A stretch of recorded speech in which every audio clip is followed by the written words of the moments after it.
I've got a real treat for you here. Short video on the repair or condition so far of repair for the Zenith RD14 Royal little tiny transistor radio with the tuning knob and the on-off volume switch and a built-in earbud.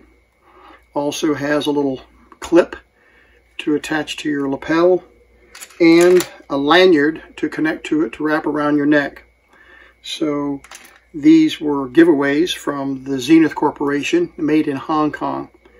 Additionally, that I have some even smaller radios that I'd like you to see. I think I had never seen these this small. They're quite a bit smaller than the standard transistor radio, and about the size, maybe a little bit smaller than the little Zenith here. So let's take a quick look at these little radios.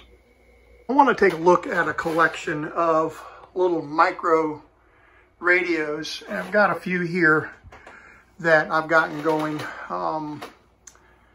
This is a pair of walkie-talkies, but this little sets of little micro radios. But I've got something even smaller, and that's this set right here. There's the little tiny ones, about half the size of these, and there's another one that's about half the size. And I want to demonstrate these. I've got these working. All of these work now. Had quite a bit of work to get them going. Some corrosion with battery terminals, but in most cases it was a replacement of a cap or a transistor to get them going. So these little bitty ones are a lot of fun to work on, but they require some pretty good eyesight and a lot of patience. But I want to take these off out of the case and put them on the bench, and I'm going to put them up against three Zenith radios that I have that I've been working on that I've had very little success with. So let's take a look at these, and we'll see if we can get them to play where you can actually hear them. I'll explain them a little more when we open them up. Got the little super tiny radios here. I forgot what this is called. Sport radio. There we go. Mini radio, supersonic, highly sensitive radio. But I wanted you to see the Zenith model Royal D14 radios that I've got on the bench here. And I've got them all apart. And one is a little owl radio, and then they did this little kind of a 60s, 70s setup here. And this one came in its own box. It's got the little information that came with it, and pretty cool little operating guide, a little box, and clear cover, wherever that is. It's over here, I guess. A little clear cover for the box. But these radios are a nightmare to work on. As you can see, they're very fine and fragile. And the issue I'm having with these, I have audio. I can get a tone to play into the earphone, but I can't get any oscillator circuit to work. So I've been working a lot on these, trying to get them to work. This is a new one I got for $14 on eBay, and it's not working either.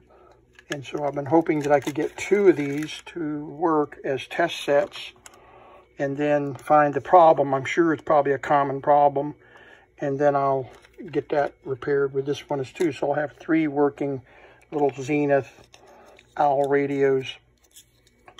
I've got all the documentation here that you can get through Sam's, I think, or whatever. Got the schematic and the component layout, parts list, alignment instructions, and just general information. So I've got all the information I need. But I did notice that these radios are not wired exactly the way that this schematic is drawn. The only error I've found, difference I've found, is the way that this volume control is hooked up to the radio. They've used it a little bit differently. Instead of three distinct terminals, ground, feed to the driver transistor, and the gain control here, they do a little bit different wiring. So, but other than that, this schematic, I've been through all of these components. I haven't found anything errant. The only thing I haven't tested is any kind of possible issues.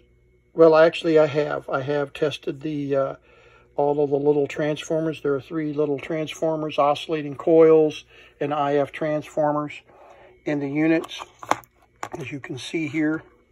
Let me get that one, didn't have the tape on it. And there's an oscillating coil and then 2 IF transformers. First and second IF. There are 3 transistors in the unit. The converter transistor, the first IF transistor, and then the audio amplifier that drives the little earphone. I've tested all these voltages and everything looks right, but so I still have a problem.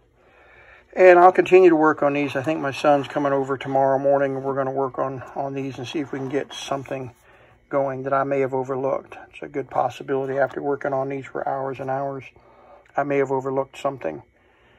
So getting a little frustrated with that. But I did want you to see these 2 little micro radios, I guess is what they're called. And they are really cute. They are, like I said, they're pretty small, smaller than the other micro radios that I have. And the unique thing about these is that there's no volume or on-off on these little radios. They have the tuning control, and they have an earphone jack.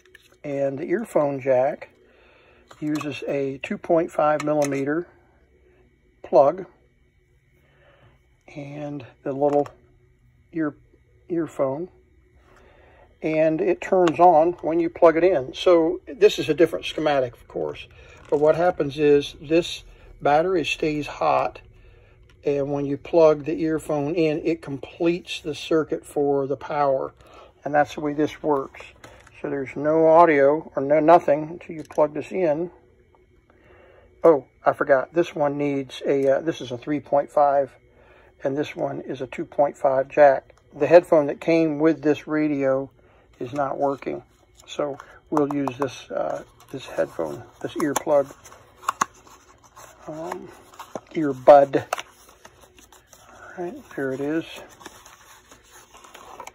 There's the earbud, and there's the 2.5 millimeter plug, and then here's the radio. I can get it out of here. So they're very similar. One is an opto, and one is a, what is that? Paintronic? I can't tell if it's an A or an R. Maybe it's a Paintronic or Pintronic, Printronic. Let's see, what is there anything else on the back side here? No. So that's all there is to it. And so let's do the Printronic radio and see if it plays. Okay, I've taken the diamond-studded microphone and the hand-built little amplifier, and it's pretty hot, and we're going to hold this earphone right up to the microphone. See if we can get it to play.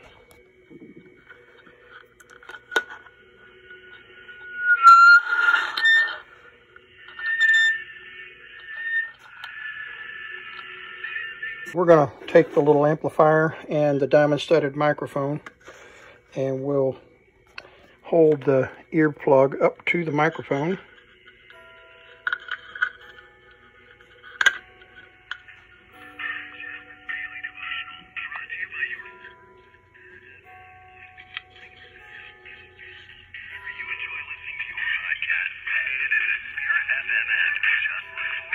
So it's playing one of the locals channels here, I can get this to line up right. There we go. So the point is, I just wanted you to be able to hear it. It's got a low volume because there is no volume control on the radio, so they don't want you to burn your eardrums up on the little Printronic micro radio. So let's listen to the other one, and the Opto. I think it was a little louder. I don't remember, but we'll plug it in and we'll try to tune in. Let me tune in a station. So let's turn the amplifier on and see if we can get it to. Be careful what thoughts you put into your mind. For good or bad, they will boomerang right back to you.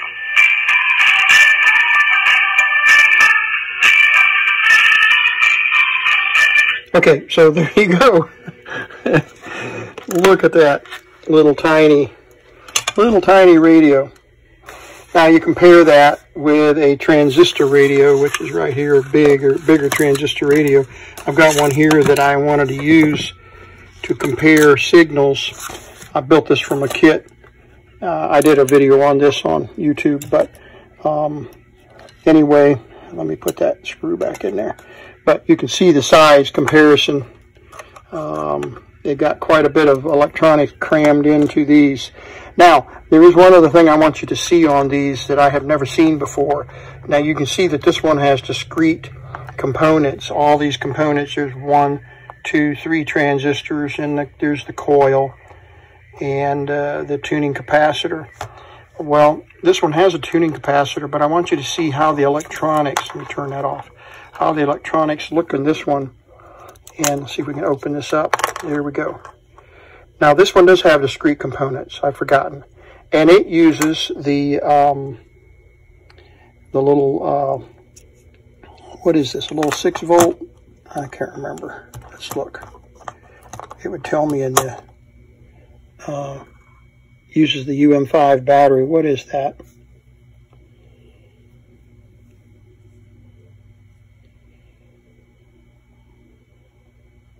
.5 volt.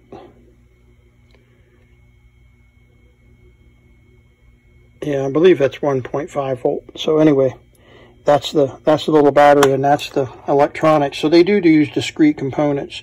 And this is a 3 transistor radio, just like these, but the components are much fewer, and comparatively speaking, if you look at this one, it's got a few more extra components in it.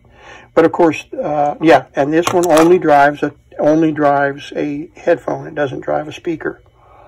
So that's the little Opti, and I'm going to leave the battery out of that one for just a moment. And let's take a look at this one.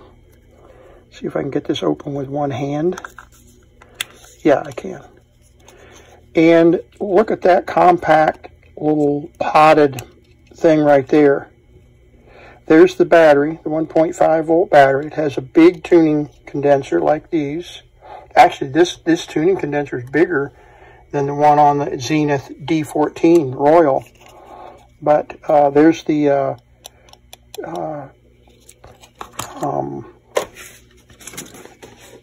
antenna coil right there, and there's the antenna coil. And then there's a potted device here. You can see the transistor, top of the transistor right there, and there might be another transistor back over here, but it's all potted and you can't get to it, can't get to the parts. So if you had to work on this, it would be a nightmare. Probably you'd have to about throw it away, but thankfully it works. And when you plug the headphone in, and I've got to put a new 2.5 jack on this one. I hate that. But the headphone that came with, the earplug that came with this radio was broken somewhere, either in the wire or in the earpiece itself. So I have about 30 of these things laying around in a box. And so I found one that was good and strong and worked. It had the right impedance for the radio. And I have an adapter over here that I used for another tape recorder that goes from 2.5 to 3.5 or 3.5 down to 2.5. So that's what's going on there. The OWL radios, the Zenith radio, is hardwired. There's no jacks. As you can see, there's no jack. That is a lanyard. The headphone is hardwired right here. And then there's a little lanyard that connects to it right here that lets you put it around your neck, or you can put use the pin and pin it to your lapel. Here's the battery cover for that one. So this one's complete and in beautiful condition. Has a good box, has the instruction manual, has the cover. And then this one is missing, I think. No, there's the cover. Yeah, this one has the cover as well. And this was the... these Zeniths were given away to as a gift for those people who bought the Zenith color television. So if they bought a color console, they would give them one of these as a bonus. And that was the idea behind these. So these were given away to customers. And they had a couple of different versions. They had the OWL, and then they had this peculiar looking little graphic on here. And I think there might have been an orange version of this. I don't remember. I'd like to get a hold of one. I actually have ordered 3 more of these on some Hong Kong site and have never heard back from them. So I haven't been billed for the order, and I don't know if it's just an illegitimate site that didn't really have them, but I ordered 3 more of these because these are so rare. And I stumbled on these 3 over a period of time. I'd love to be able to get them working. So that's the goal, is to get these little OWL or Zenith D14 radios working. And that'd be a great thing for the Vintage Tech shop to get that going. If you have any questions about the Royal D14s or either the Printtronic or the Opto Mini Sport radio, let me know. Or even the other little radios, little mini radios that I have in the glass case over there. Just let me know if you have any questions.